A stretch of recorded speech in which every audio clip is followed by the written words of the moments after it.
আসসালামু আলাইকুম। স্বাগত জানাচ্ছি বিবিসি আন্তর্জাতিক সংবাদের শুরুতেই থাকছে সংবাদ শিরোনাম।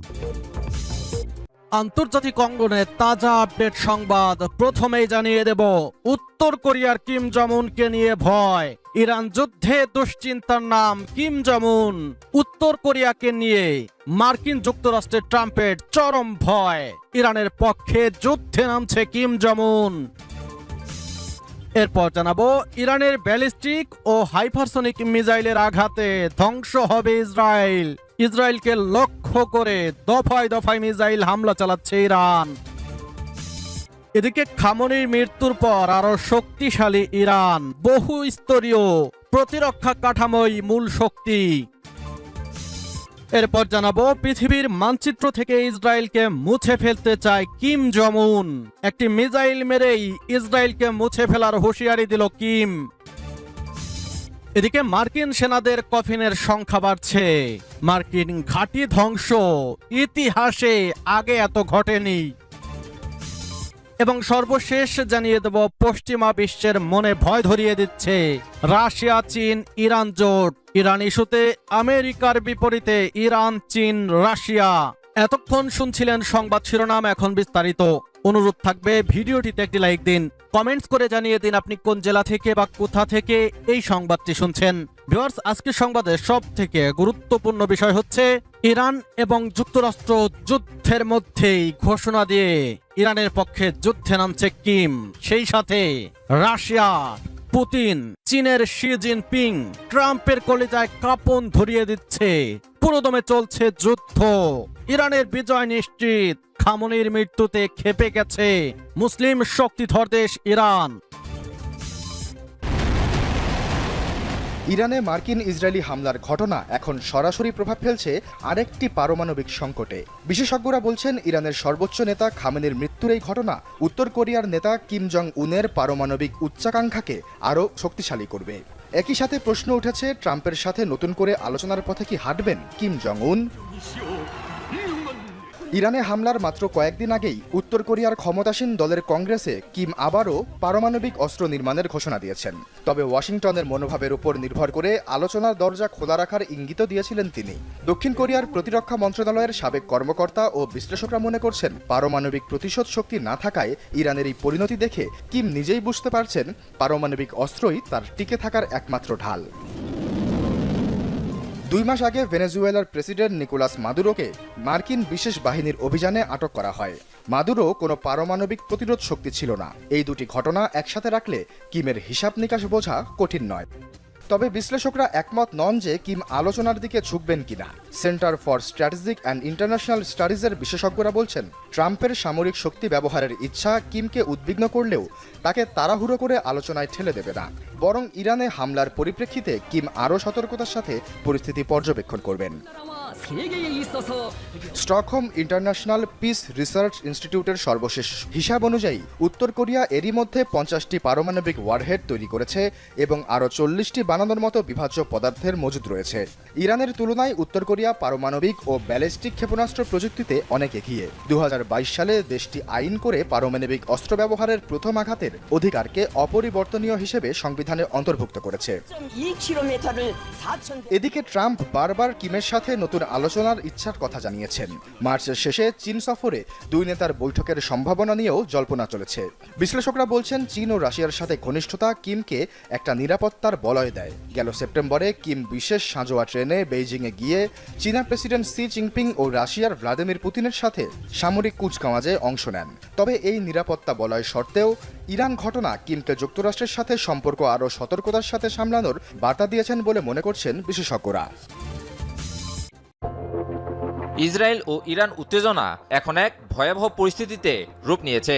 ইরানের সর্বোচ্চ ধর্মীয় নেতা আয়াতুল্লাহ আলী খামেনি মার্কিন ও ইসরায়েলি যৌথ হামলায় নিহত হওয়ার পর এর প্রতিশোধ নিতে ইসরায়েলকে লক্ষ্য করে একের পর এক মিসাইল হামলা চালিয়ে যাচ্ছে ইরান। 28 ফেব্রুয়ারি ইরানের বিরুদ্ধে ইসরায়েল ও যুক্তরাষ্ট্রের আকস্মিক হামলায় দেশটির সর্বোচ্চ ধর্মীয় নেতা আয়াতুল্লাহ আলী খামেনি সহ বেশ কয়েকজন শীর্ষ সামরিক কর্মকর্তা নিহত হন। বিপরীতে ইরানও হামলার জবাব দিতে খুব বেশি দেরি করেনি। শত শত মিসাইল ছুড়ে দ্রুত জবাব দেয় ইরানও। ইরানের মিসাইলের আঘাতে প্রচণ্ড শব্দে কেঁপে ওঠে ইসরায়েলের বিভিন্ন শহর। উচ্চ শব্দে বেজে ওঠে সতর্কতামূলক সাইরেন। ভয়ে ও আতঙ্কে দিশেহারা ইসরায়েলিরা বাংকার ও নিরাপদ স্থলে গিয়ে আশ্রয় খুঁজে। ইসরায়েলের তেল আবিব, হাইফা এবং উত্তর অংশ লক্ষ্য করে দফায় দফায় ব্যালিস্টিক ক্ষেপণাস্ত্র ও ড্রোন হামলা চালায় ইরান। ইসরায়েলকে লক্ষ্য করে ইরানের হামলা যেন থামছেই না। ইসরায়েলি ভূখণ্ডে দফায় দফায় মিসাইল হামলা চালাচ্ছে ইরান। সোমবার সকালে নতুন করে এক ঝাঁক ব্যালিস্টিক ও হাইপারসনিক মিসাইল নিক্ষেপ করেছে ইরান। ইসরায়েলের পাশাপাশি মধ্যপ্রাচ্যে অবস্থিত মার্কিন ঘাঁটিগুলোকে লক্ষ্য করেও ব্যাপক আকারে হামলা চালিয়েছে ইরান। ইরানের এই হামলার লক্ষ্যবস্তু ছিল প্রধানত বাহরাইন, কাতার, কুয়েত, সংযুক্ত আরব আমিরাত, জর্ডান এবং ইরাকে অবস্থিত মার্কিন স্থাপনাগুলো। আইআরজিসির মতে মধ্যপ্রাচ্যের মোট ২৭টি মার্কিন ঘাঁটিতে হামলা চালিয়েছে তারা। এই মুহূর্তে ইরান ইসরায়েলের মধ্যে বিরাজ করছে চরম উত্তেজনাকর পরিস্থিতি। এখন দেখার বিষয় এই সংঘাত পূর্ণমাত্রার আঞ্চলিক যুদ্ধের দিকে মোড় নেয় কিনা। ১৯৭৯ সালের ইসলামী বিপ্লবের পর ইতিহাসের সবথেকে বড় অস্তিত্ব সংকটের মুখোমুখি হয়েছে ইরান। যুক্তরাষ্ট্র ও ইসরায়েলি বিমান বাহিনীর যৌথ সামরিক অভিযানে ইরানের সামরিক স্থাপনাগুলোর ব্যাপক ক্ষয়ক্ষতি হয়েছে। একই সঙ্গে বিমান হামলায় ইরানের সর্বোচ্চ ধর্মীয় নেতা আয়াতুল্লাহ আলী খামেনির মৃত্যুর মধ্য দিয়ে ইরানের শাসন ব্যবস্থার শীর্ষ নেতৃত্ব এক প্রকার পঙ্গু হয়ে গেছে। রিপোর্ট অনুযায়ী ইরানের সর্বোচ্চ নেতা খামেনি সহ দেশটির শীর্ষ প্রতিরক্ষা কাউন্সিলের প্রায় ৪০ জন নীতি নির্ধারক হামলায় নিহত হয়েছেন। ২০২৫ সালের অপারেশন মিডনাইট হ্যামারের মাধ্যমে কেবল ইরানের পারমাণবিক স্থাপনার লক্ষ্য করে সীমিত হামলা চালিয়েছিল যুক্তরাষ্ট্র ও ইসরায়েল। কিন্তু দেশ দুটির যৌথ হামলায় এবারের লক্ষ্য ছিল সরাসরি ইরানের শাসন ব্যবস্থার মূলে আঘাত হানা। তেহরানের এক বিশেষ বৈঠকে মার্কিন ও ইসরায়েলি বিমান হামলায় আয়াতুল্লাহ খামেনি ছাড়াও নিহত হয়েছেন ইরানের ইসলামিক বিপ্লবী গার্ডের প্রভাবশালী কমান্ডার জেনারেল মোহাম্মদ বাকপুর, প্রতিরক্ষা সচিব আলী শামখানি এবং সাবেক কট্টরপন্থী প্রেসিডেন্ট মাহমুদ আহমেদানেজাদ। ইরানের নেতৃত্বে এত প্রাণহানির পর তড়িঘড়ি করে আহমদ ভাহিদিকে নতুন প্রধান ঘোষণা করেছে ইসলামী বিপ্লবী গার্ড। তবে বাহিনীটির কমান্ড স্ট্রাকচার বা নিয়ন্ত্রণ ব্যবস্থা এখন কতটা কার্যকর তা নিয়ে বিশেষজ্ঞ মহলে গভীর সন্দেহ দেখা দিয়েছে। ইসরায়েলি বিমান বাহিনীর তথ্যমতে প্রায় ২০০টি অত্যাধুনিক ফাইটার জেট ইরানের আকাশসীমায় ঢুকে একযোগে প্রায় ৫০০টি লক্ষ্যবস্তুতে আঘাত হেনেছে। তেহরান, কারাজ, ইস্পাহান এবং কেরমান শাহের মতো বড় শহর সহ ইরানের ৩১টি প্রদেশের মধ্যে ২৪টিতেই ভয়াবহ বিস্ফোরণের খবর পাওয়া গেছে। এসব হামলার পর এক ভিডিও বার্তায় ইরানকে হুমকি দিয়েছেন মার্কিন প্রেসিডেন্ট ডোনাল্ড ট্রাম্প। তিনি বলেন, আমরা ইরানের মিসাইল কর্মসূচিকে মাটির সাথে মিশিয়ে দেব। অবশ্য ইরানি সেনাদের প্রতি অস্ত্র সমর্পণের বিনিময়ে সাধারণ ক্ষমার ঘোষণা দিয়েছেন তিনি। তবে যুদ্ধ না থামালে তাদের পরিণতি নিশ্চিত মৃত্যু বলেও হুমকি দিয়েছেন ট্রাম্প। তবে খামেনি সহ ৪০ শীর্ষ কর্মকর্তা নিহত হলেও যুক্তরাষ্ট্র ও ইসরায়েলকে নজিরবিহীন জবাব দিচ্ছে ইরানের সামরিক বাহিনী। মধ্যপ্রাচ্যে থাকা যুক্তরাষ্ট্রের ঘাঁটিগুলোতে ড্রোন ও মিসাইল হামলা চালিয়ে বিপর্যস্ত করে ফেলেছে তারা। এসব হামলার ভিডিও ফুটেজ সামাজিক যোগাযোগ মাধ্যমে দ্রুত ভাইরাল হচ্ছে। এত কঠিন সময়েও ইরানি বাহিনী কতটা আত্মবিশ্বাসের সাথে যুদ্ধ চালিয়ে যাচ্ছে এতেই তা স্পষ্ট ফুটে উঠছে। বিশ্লেষকদের মতে পরিকল্পিত হামলার মাধ্যমে ইরানের শাসন ব্যবস্থা পরিবর্তনের চূড়ান্ত চেষ্টা চালিয়ে যাচ্ছে যুক্তরাষ্ট্র ও ইসরায়েল। ইরান তাদের নতুন মোজাইক ডিফেন্স বা বিকেন্দ্রীভূত গেরিলা যুদ্ধের মাধ্যমে পাল্টা আঘাত করতে না পারলে মধ্যপ্রাচ্যের এই প্রধান শক্তিটি চিরতরে তার প্রভাব হারাতে পারে বলে মনে করছেন তারা।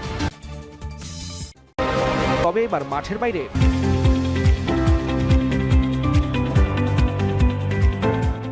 কিন্তু মঙ্গলবার সকালে সেই নীরবতা ভাঙতেই যেন বোমা ফাটালেন তিনি। স্পষ্ট ভাষায় জানালেন, ইরান চাইলে উত্তর কোরিয়া ইসরায়েলের বিরুদ্ধে ক্ষেপণাস্ত্র সহায়তা দেবে, আর এই ক্ষেপণাস্ত্রের একটাই নাকি পৃথিবীর মানচিত্র থেকে ইসরায়েলকে মুছে ফেলতে যথেষ্ট। এই বক্তব্য মুহূর্তেই ছড়িয়ে পড়ে বিশ্ব মিডিয়ায়। একদিকে সমর্থকদের উচ্ছ্বাস, অন্যদিকে সমালোচকদের তীব্র প্রতিক্রিয়া। ফলে সামাজিক মাধ্যমে ঝড় তুলছেন নেটিজেনরা সমান, এমনটাই বলছেন বিশ্লেষকরা। আমেরিকা গত শতকের ৬০ থেকে এখন পর্যন্ত বহু যুদ্ধে জড়িয়েছে, কিন্তু ওটা একটি ঘাঁটি ধ্বংসের ঘটনা কখনো ঘটেনি। এবার সেটাই করে দেখালো ইরানের অকুতোভয় মিসাইল ফোর্স। ইরানের ব্যালিস্টিক মিসাইল এবং ড্রোনের একের পর এক আঘাতেই ভ্যানিশ মির্জাফর বাহরাইনে অবস্থিত মার্কিন বিমান ঘাঁটি আর কুয়েতে অবস্থিত আল সালেম বিমান ঘাঁটি। ধ্বংস হয়েছে কমান্ড ও স্টাফ বিল্ডিং, জ্বালানি ট্যাঙ্ক বিস্ফোরিত, বিস্ফোরণে কেঁপে উঠেছে পুরো এলাকা। অচেনা আতঙ্ক ছড়িয়ে পড়েছে আশপাশের অঞ্চলে। এখনো ক্ষয়ক্ষতির প্রকৃত তথ্য প্রকাশ করছে না মার্কিন প্রশাসন। নিহত সেনাদের আংশিক তথ্য প্রকাশ করেছে ওয়াশিংটন। মধ্যপ্রাচ্যের এক বিস্তৃত যুদ্ধক্ষেত্র রূপ নিয়েছে ইরান আমেরিকার সংঘাত, যেখানে এক রকেটের আঘাতই লিখছে ইতিহাস। সর্বোচ্চ নেতাকে হারানোর ধাক্কা সামলে একযোগে একাই মধ্যপ্রাচ্য কাঁপানো যুদ্ধ শুরু করেছে ইরান। মোজাইক কমব্যাক্ট কৌশলে ভিন্ন ভিন্ন কমান্ড স্টেশন থেকে অতর্কিত হামলা চালিয়ে শত্রুপক্ষকে বিভ্রান্ত করেছে খামেনির মতো অভিভাবক হারানো দেশটি।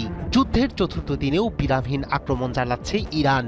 দেশটির গণমাধ্যম ও ফার্স নিউজ এজেন্সির প্রকাশিত ফুটেজে দেখা গেছে বাহরাইনের শেখ ইসা অঞ্চলে মার্কিন ঘাঁটিতে একের পর এক রকেট বিস্ফোরণ, কমান্ড ও স্টাফ বিল্ডিং ধ্বংস, জ্বালানির ট্যাঙ্কে আগুন। এ নিয়ে এখনো মুখ খোলেনি ট্রাম্প প্রশাসন। এর আগে বাহরাইনে আমেরিকার নৌঘাঁটি থেকেও ধোঁয়া উঠতে দেখা গেছে। একই সঙ্গে কুয়েতের আলী আল সালেম বিমান ঘাঁটিকে লক্ষ্য করে হামলা চালিয়েছে তেহরান। ইরানি সেনাবাহিনী জানিয়েছে স্থল ও নৌবাহিনীর ক্ষেপণাস্ত্র ইউনিট 15টি ক্রুজ ক্ষেপণাস্ত্র ব্যবহার করে আলী আল সালেম বিমান ঘাঁটির পাশাপাশি উত্তর ভারত মহাসাগরে শত্রু জাহাজকে লক্ষ্য করেছে তারা। এদিকে মার্কিন সেন্ট্রাল কমান্ড জানিয়েছে সংঘাতে নিহত হয়েছেন অন্তত 6 জন মার্কিন সেনা। ইরানি হামলার শুরুতেই নিখোঁজ 2 সেনা নিহতের বিষয়টি নিশ্চিত করা হয়েছে, তবে এখনো গোপন রাখা হয়েছে নিহত সেনাদের নাম। পরিবারের কাছে বার্তা পৌঁছানোর পর 24 ঘন্টার মধ্যে প্রকাশ করা হবে নিহতদের পরিচয়। চলমান সংঘাতের কারণে মধ্যপ্রাচ্যের একাধিক দেশ অবিলম্বে ছাড়ার জন্য তাগিদ দিয়েছে মার্কিন পররাষ্ট্র দপ্তর। তালিকায় আছে বাহরাইন, মিশর, Iraq, Israel, Jordan, Kuwait, Lebanon, Oman, Qatar, Saudi আরব, সিরিয়া, সংযুক্ত আরব আমিরাত ও ইয়েমেন। শনিবার ইরানের যৌথ হামলায় তেহরানে দেশটির সর্বোচ্চ নেতা আয়াতুল্লাহ আলী খামেনি সহ শীর্ষ কর্মকর্তা নিহত হন। পাল্টা হামলার মাধ্যমে ইসরায়েল ও মার্কিন ঘাঁটি সহ মধ্যপ্রাচ্যের বিভিন্ন স্থানে আঘাত হানছে ইরান। 4 দিনের সংঘাত এখন সীমা পেরিয়ে পুরো মধ্যপ্রাচ্যকে রণক্ষেত্রে পরিণত করেছে। একাধিক ফ্রন্টে সমন্বিত আঘাত, প্রতিরক্ষা ব্যবস্থা জোরদার, সব মিলিয়ে তুঙ্গে উঠেছে যুদ্ধের উত্তেজনা। পরিস্থিতি আরও কতটা ভয়াবহ হয় সেদিকেই নজর বিশ্বের। ইসরায়েলের দীর্ঘদিনের কৌশলগত মিত্র যুক্তরাষ্ট্র মধ্যপ্রাচ্যে তেল আবিবের সব আগ্রাসী সিদ্ধান্তের ঢালাও সমর্থন দিয়ে আসছে ওয়াশিংটন। অঞ্চলটিতে ইরানের ক্রমবর্ধমান প্রভাব নিয়ন্ত্রণেও দখলদার বাহিনীকে সামরিক ও কূটনৈতিক সমর্থন অব্যাহত রেখেছে ট্রাম্প প্রশাসন। ওদের স্বপ্ন পূরণে পাশে থাকতে পেরে আমরা গর্বিত। যুক্তরাষ্ট্র ও ইসরায়েলের সাথে সংহতি জানিয়ে ইরানের হামলার নিন্দা জানিয়েছে যুক্তরাজ্য, ফ্রান্স, জার্মানি সহ ইউরোপের শক্তিধর দেশগুলো। ইসরায়েলের পক্ষে সমর্থন জানিয়েছে তারা। অন্যদিকে উভয় পক্ষকে সংযত থাকার আহ্বান জানিয়েছে রাশিয়া। ইরানের সঙ্গে কৌশলগত সম্পর্ক বজায় রাখলেও সরাসরি যুদ্ধে জড়াতে নারাজ মস্কো। বরাবরের মতো এক্ষেত্রেও বেশ কৌশলী চীন। মধ্যপ্রাচ্যে স্থিতিশীলতা ও সংলাপের উপর জোর দিচ্ছে বেইজিং। পাশাপাশি নিজেকে সম্ভাব্য মধ্যস্থতাকারী হিসেবে তুলে ধরার চেষ্টাও করছে বেইজিং। তবে সৌদি আরব ও সংযুক্ত আরব আমিরাত ইরানের প্রভাব নিয়ে উদ্বিগ্ন থাকায় পরোক্ষভাবে মার্কিন অবস্থানকে সমর্থন করছে এমন মত বিশ্লেষকদের। এই পাল্টাপাল্টি হামলা যদি পূর্ণাঙ্গ যুদ্ধের রূপ নেয় তবে তা বৈশ্বিক অর্থনীতি, জ্বালানি সরবরাহ এবং নিরাপত্তা ব্যবস্থার জন্য চরম বিপর্যয় ডেকে আনতে পারে। তারা বলছেন এটি শুধু দুই দেশের সংঘাত নয়, বৈশ্বিক ক্ষমতার ভারসাম্যের লড়াই, যেখানে পশ্চিমা বিশ্ব বনাম রাশিয়া চীনের অক্ষ এই মেরুকরণ আরও স্পষ্ট হয়ে উঠছে।